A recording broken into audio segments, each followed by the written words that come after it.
അക്കോ blue items എന്തോ finishing. ഇത് swimming pool ടൈലാണ്. ഇത് ഒട്ടിക്കാം സ്വിമ്മിംഗ് പൂളിൽ. പല പാറ്റേൺസ് ഉണ്ട്. ഇത് ഒട്ടിച്ചാൽ അടിപൊളിയായിരിക്കും. ഓക്കെ, ഇത് ചെയ്യാം.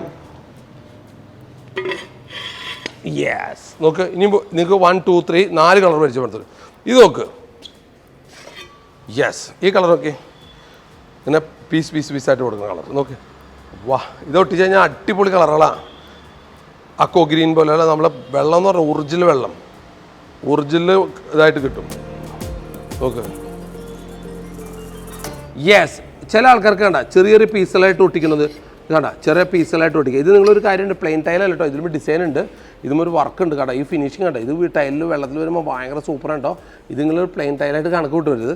അപ്പോൾ ചിലവർക്ക് ഇങ്ങനത്തെ ടൈലുകൾ വളരെ ആവശ്യമാണ്. അപ്പോൾ എന്ത് വെച്ചും ഇതിൻ്റെ അകത്ത് നമ്മൾ സ്പേസർ ഇട്ട് ഇങ്ങനെ ചെയ്യണം. ഓക്കെ, ഇങ്ങനെ ഇത് സ്പേസർ ഇട്ട് ഇതിൻ്റെ ഉള്ളിൽ ഒട്ടിച്ചതിന് ശേഷം അല്ലെങ്കിൽ ഗ്യാപ്പിൽ കൂടെ ലീക്ക് വരാതിരിക്കാൻ വേണ്ടി ഇത് ഒട്ടിച്ച് എപ്പോക്സി വർക്ക് ചെയ്യണം. ഓക്കെ, അല്ലെങ്കിൽ നല്ല ഫിനിഷിംഗ് ആയിരിക്കും.